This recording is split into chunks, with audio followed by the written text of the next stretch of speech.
We are now shortly before the historic undisputed match between Oleksandr USYK and Tyson Fury. There has happened a lot since my first breakdown. Mainly the original date has been postponed since Fury allegedly got cut. This is maybe the most important fight in boxing in the last 25 years, and it would crown a new undisputed king, the last one being Lennox Lewis. And since we lost the lineage because of the Klitschko brothers, this will establish a new lineage. Either way, the main points from the original first video I made still stand. Yet the main reason I made this video is because I have come up with a different prediction based on numerous factors, mostly the mental state of both guys. Some of the moves and behavior from Tyson Fury and his team I would personally interpret as mental weakness that they are showing, and there are many nerves that they show before this big fight, while as Usyk still behaves as normally and there's no unusual behavior in him. Judging on recent form, Oleksandr USYK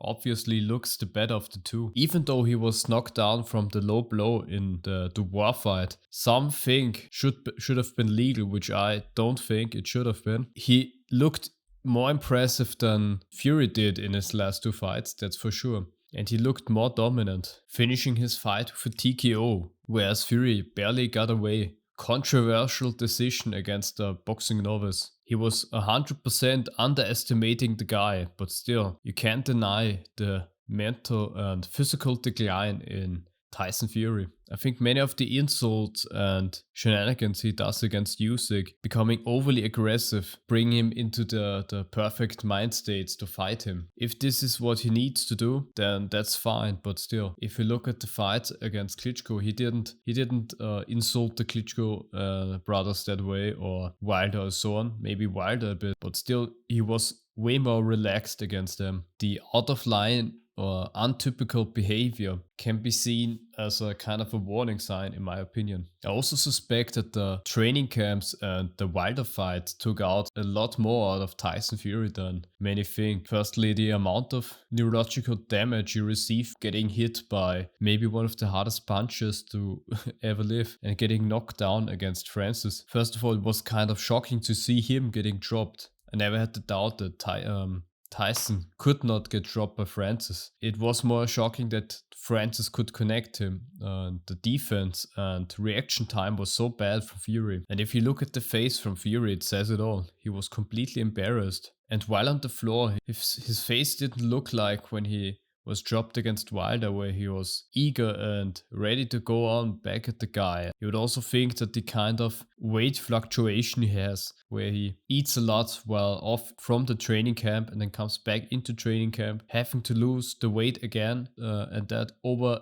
numerous years can take a lot of energy out of your body. Losing that much weight and that often is a very exhausting thing for your body, and it will take out your energy levels, especially when you get older. I'd argue, even though Oleksandr USYK is the older fighter by I think 3 years or so, Oleksandr USYK is less affected by weight because he's a more disciplined character. Similar to the way Usyk is also more into his religion than Fury is, even though Fury also claims to be a hardcore Christian. Usyk is obviously the more disciplined guy, and he doesn't fluctuate in weight in his entire career, and he's always in training and doing sports for fun, basically. Then only coming into training camp already fit. There are a few technical things I didn't think of, or maybe didn't talk enough about in the last video, that I want to add right here. And I also will later on go on and show you some kind of a film study from interesting clips I found in some of the most important fights for putting this fight in context. Tyson Fury will often, when he tries to recover or get back some energy after he has thrown or moved a lot, will try to switch stances and come out one round as a southpaw. He did that against Dillian Whyte, and it frustrated Dillian Whyte so much that Fury was finally able to land that right uppercut against him, while Dillian Whyte, completely frustrated, just walked straight in a line towards him. Which brings me to, of course, the next point. The right uppercut will be the most important weapon of Fury. I think he will need to hurt Usyk with some kind of a counter right hand, and then come in with a right uppercut underneath.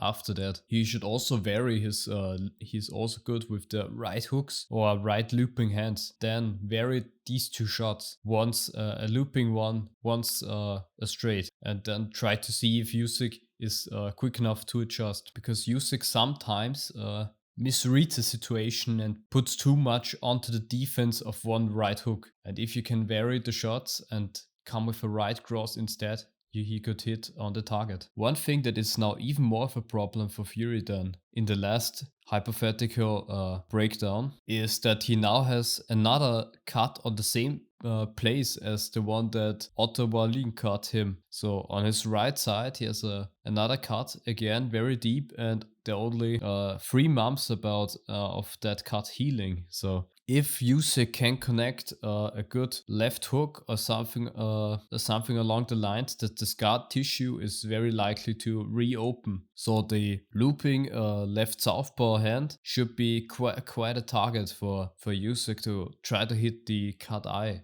But I don't think he should be focusing too much on that. It's much more important for USYK to be quick on the move and maybe trying to get a right hook, which is quite good at. Rethinking and rewatching the training footage of Fury hitting the pad or him training made me think that he actually needs to more pressure USYK maybe already in the early rounds, not let him get into a rhythm. I don't think Fury will do that immediately and try to maybe box 1 or 2 rounds with USYK before committing into a continued attack. But no matter at what distance the fight would be fought, Tyson Fury will be outmatched in speed, coordination and footwork technique. It will be important to pressure USYK, because if USYK pressures you, he's very good at it, and he will pressure you with mentally with feints and his feet. USYK can even feint with his footwork. He feints attempting to go to one angle and then doesn't, and then go to another, and he will make you overthink until you crumble. Fury can only take a break on the outside if he can switch maybe to southpaw on the outside and being able to hold the dominant foot position. His right uppercut looks like a good punch against USYK, similar to the way Dubois was able to land it. But you have to think it's as far not as powerful as that shot, and Dubois was able to land it several times because he throws a very compact and short shot. Still, in his last fight, I think Dubois has unveiled a blueprint on how to beat USYK's body, but for Fury it will be much harder to land that body shot, since of course USYK will have prepared to defend this body shot now, since Fury might be also looking to throw that shot, and of course he will try to avoid that mistake against him in this important fight. One important difference yet is the ring IQ. I think Tyson Fury might well on a good day have actually a better ring IQ than USYK. USYK is good at moving around and laying traps and putting on the pressure, but when it comes to tactics and having a good ring IQ, basically reading the emotions and so on also in the fight and when to do what, Tyson Fury is actually very well. He might not adjust perfectly technically. USYK is better at adjusting technically, but reading the fight and reading the other guy, Tyson Fury is very good at, superior to USYK in that regard. Still, it will be hard for him to land the uppercut. I think you will have to mask it before and only bring it out later on after already having hurt USYK, and not unveil that is his plan all along. His uppercut is also more stiff and quite telegraphed, so you can only throw it telegraphed behind like 1 or 2 quick jabs. Fury is also taller than him, and this would make it harder to throw these kind of right uppercuts to the body. So it probably for Fury would be easier to connect 1 or 2 hooks to the side and do this continuously in the combinations and exchanges. In theory, I think the uppercut from Fury should be quite readable for USYK. Therefore he has to hide it in a combination again. So the idea would be to hurt USYK later on before moving in with the uppercut. So I find it quite unlikely that he will catch him randomly in any kind of combination early on or so on. And if that is his own game plan, he's probably gonna lose anyway. A quite interesting performance to compare is the Anthony Joshua USYK fight. Yet actually either one of them, because in both the level of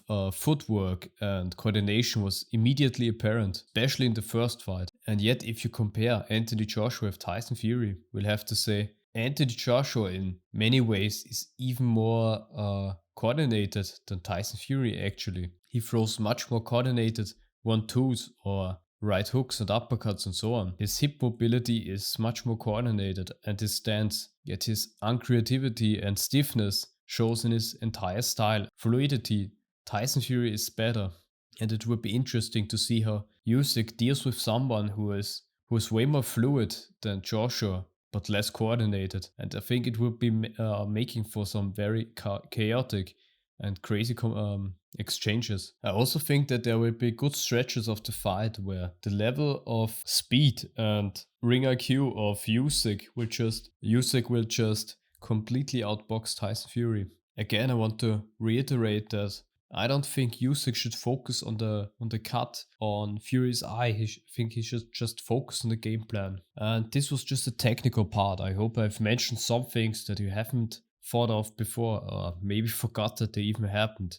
This part of the video is going to be a dedicated film study part, where we'll look over some of the films from Usyk and Tyson Fury, starting with the positives for Oleksandr Usyk. In the fight with Joshua, we can see how he immediately after the first few 10 seconds brings his dominance with his jab,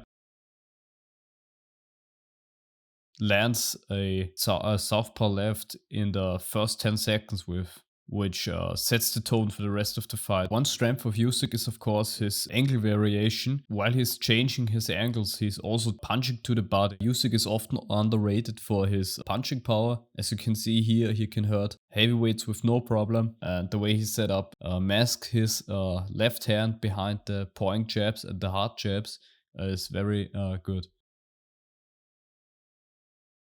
Here we have Usyk sensing, of course, that he hurt AJ and going after him. So Usyk, if he wants to, if he put on more gas in this situation, he maybe could have stopped AJ earlier. But since this was the last round, he didn't. Here we have moments from the first Dubois round, and you can see how well coordinated he is and the difference in coordination and speed. And it immediately shows in the first round. He also hurt Dubois with a very hard jab. Usyk is very good at varying the jab, throwing point jabs and mixing very hard jabs as well in there. In this next clip you can see the different and fast combinations Usyk can throw if he walks after you. He's very good on the hunt, throwing combinations and very quick combinations, very accurate shots. Here we can see Dubois trying to adjust his guard, but Usyk is quicker with his quick punches, also adjusts to the target as well. Usyk, even after getting hurt, is going after Dubois and looking to finish him, so he has definitely the mentality for some kind of a hard fight. Not giving you any time to breathe. As you can see, he also finishes him with a very hard jab. Similar to in the Witherspoon's fight, where the difference in coordination and speed is visible immediate. Also, Usyk always on the look to counter your shots. Even if he walks you down, he waits till you throw and he will counter you again. Here again against AJ in the second fight, you can see how his quick hands and combinations really set the tone for the fight. Here you can see how he catches AJ out of position, and he is quick to punish him every time.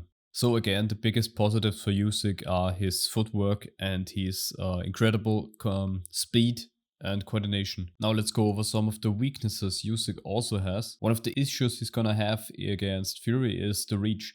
Tyson Fury has a 70-inch reach advantage over Usyk, and as you see in this clip here, he can't rely on pulling back or jumping back rather against someone like Fury when he defends the right hand. While defending on top, he will create a barrier with his hands to stop traffic, but he's open for the uppercut. Usyk is quite stationary when blocking right hooks to the body, and Dubois can catch him with a left hook right here. Here we see Dubois using the weakness we talked about before, picking a good and legal uppercut right here. Usyk is good with combinations and very quick, but can be caught coming in, especially when he's throwing to the body. You can catch him with a right hand. Basically, I could see how someone like Fury could sneak in a right uppercut, similar to here. But it has to be said, Usyk is adjusting after this very well and didn't get hit anymore to the body in that fight. Here again we have the tendency where Usyk tries to push you back with the jab. Of course, Dubois fouled him here with a low blow. You could see how you could make this work in a legal way with a legal uppercut. In this sequence we have Usyk rushing in, getting caught with a counter right hand. I don't think Fury has a fast enough counter right hand, but this is still an interesting weakness.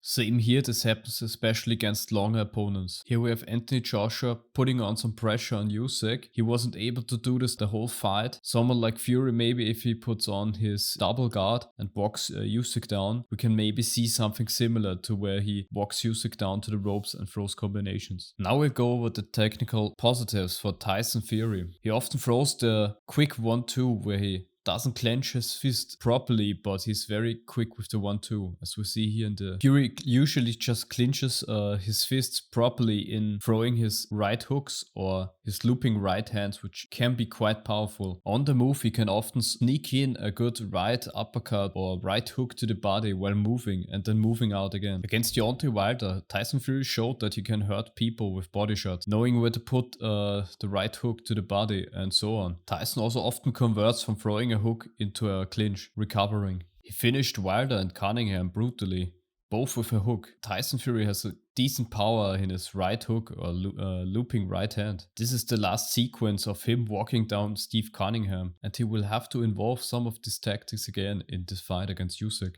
Against the taller opponent in Francis, he showed that he can feint on top and throw good body shots downstairs. This is a combination that could be useful against the likes of Usyk. Fury's biggest physical advantage over Usyk is his 7-inch reach against him. He will need to have a quick and fast and accurate jab against the southpaw to keep him outside and control things from the dominant angle. If Tyson Fury wins, it's very likely that he will need to involve some kind of roughhouse tactics, where he shoves or maybe even pushes him with an elbow or something. It is a bit more rough and not auto-friendly with Usyk. It's also something to keep in mind that he will try to physically bully the smaller guy against Usyk, as you can see here with Steve Cunningham, where he physically pushes him down in the clinches. It's not a legal tactic, but a lot of referees are tolerating that behavior, and Fury might well get away with that in this production. Steve Cunningham gave Tyson Fury a lot of problems. Here you can see in the later rounds, Tyson Fury completely abandons his normally slick boxing style and just tries to walk down the quicker, more agile Cunningham, forcing him into hard exchanges on the ropes. For exchanges, Tyson Fury has very good battle-hardened moves where he tries to bring you in, throwing some hard shot, and he will block and immediately counter. These catch and shoot tactics could work very well against Usyk if you can put in 1 or 2 sneaky body shots that way. The second Wilder fight, he also used his weight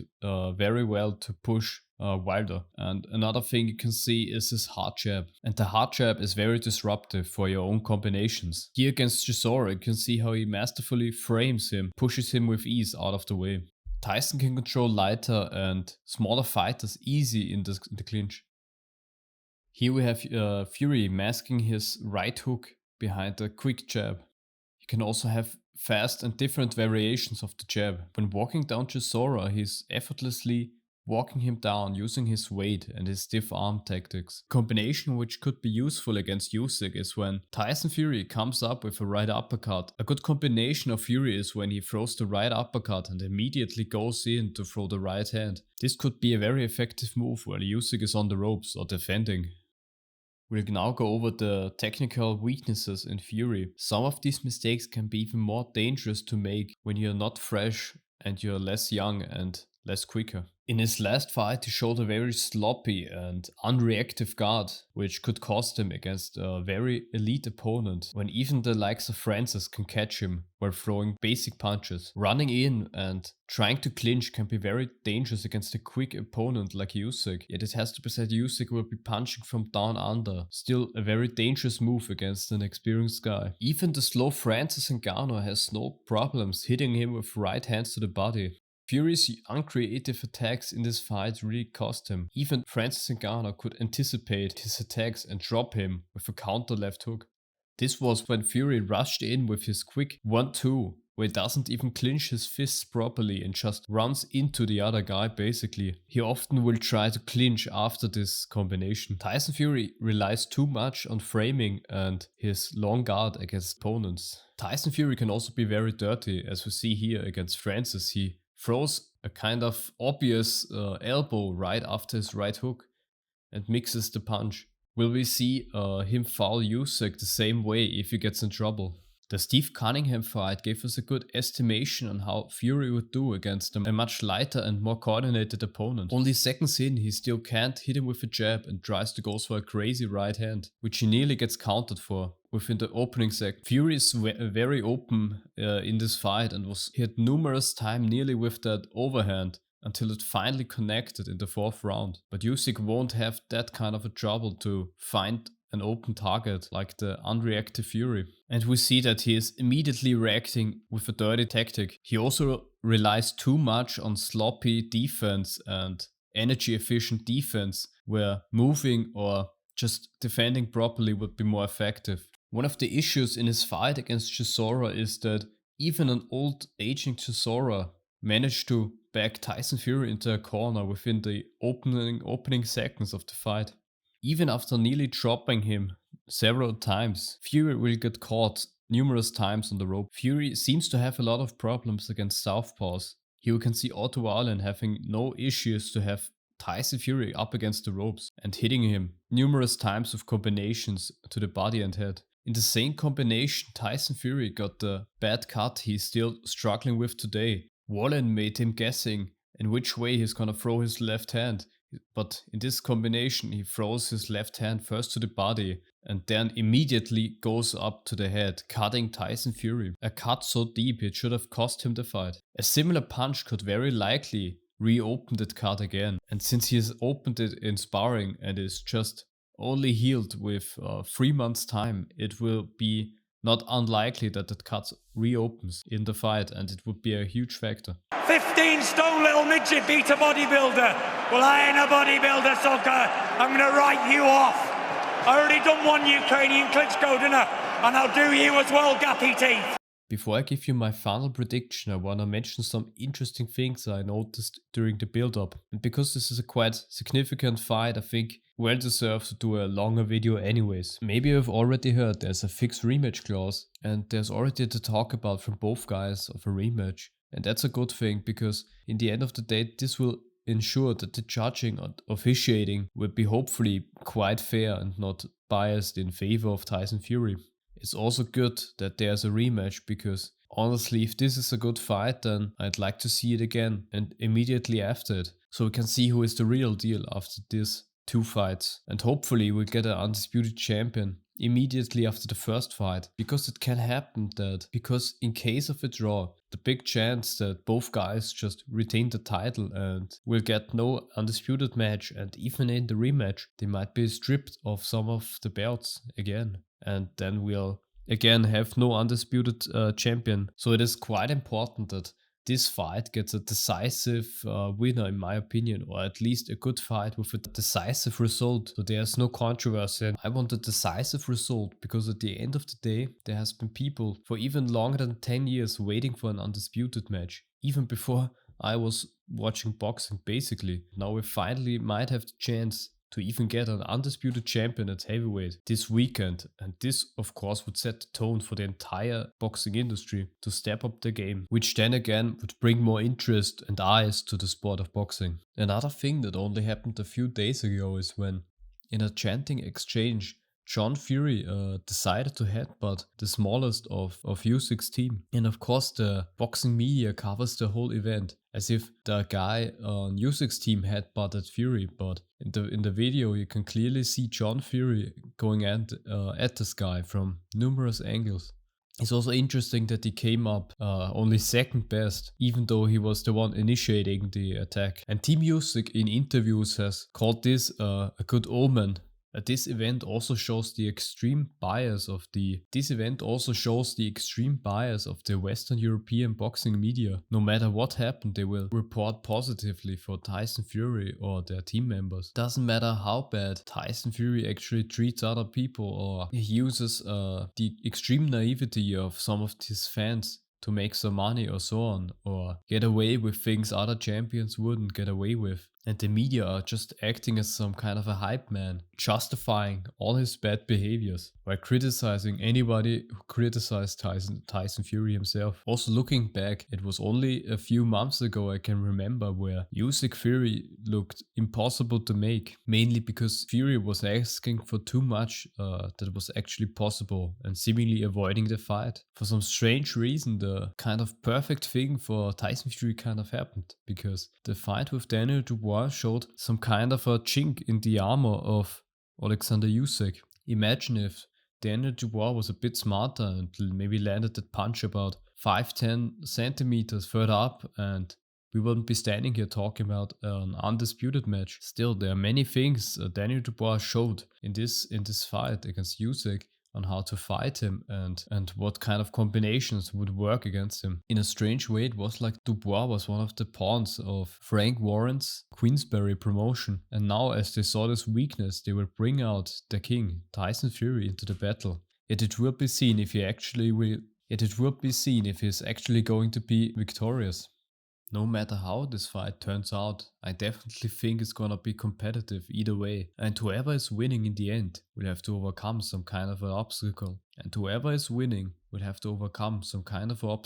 As for before this fight, Tyson Fury comes in with a record of 34 wins with 24 KOs, 0 losses and 1 draw. This is a KO percentage of 70%, so we definitely know he punches harder than Oleksandr USYK. Tyson Fury being the current WBC champion, Oleksandr USYK comes into this fight with 21 wins, 14 by KO, 0 losses and 0 draws, and he is currently holding the IBF, IBO, WBA and WBO heavyweight champion belts for a KO percentage of 66%, and as we've seen in the breakdown, he has legitimate power but usually fights on the rounds and wins by decision with no controversy in the backguard of good fighters, so credit to him. There's a case to be made that Oleksandr USYK is the best cruiserweight of all time. Only other guy who just would come close to that kind of a record at cruiserweight, and I'm not talking about numbers but against the opponents and the level of their opponents,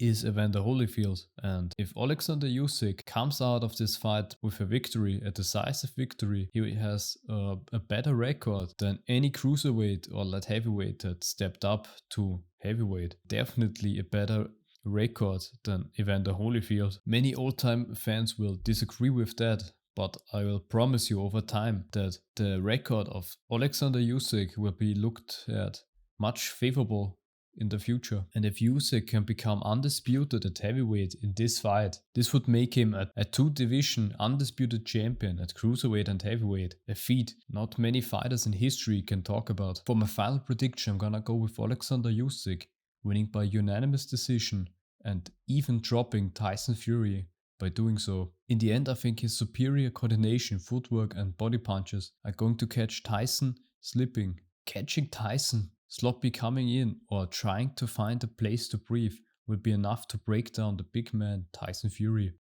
Fury will be great and intelligent. Fury can be a great and intelligent boxer, but he always needed space and time to recover mentally. He always needs that kind of a mental reset. Another time he hasn't been given that kind of a reset was in the 12th round against Deontay Wilder, when he was caught with that one right hand that dropped him. Someone as quick and someone as disciplined and relentless as USYK will break him down, and I believe Tyson Fury knows that he is in danger in this fight, which I suspect will explain his overly aggressive attitude to USYK. How I think it will play out is that USYK will be on the move early on, defending and making sure to land more southpaw jabs, and yet while moving and while changing angles he will have enough opportunities to land body shots, straight lefts and right hooks to the body. Later on, with success in the early rounds, he will switch to attacks with right hooks to the top and left hands to the head. When he's successful in these exchanges, he will switch to his typical aggressive style, where he walks him down with an educated feet. He will switch to his typical aggressive style, where he walks you down with his educated feet, point jab. In the end, I see a unanimous decision for Oleksandr USYK, which would make him a 2-time undisputed champion. And if this will be the case, I will make a video explaining the significance of this event. Thank you for listening, and if you'd like to see more content like this, you can watch my other boxing channels or join me on Patreon.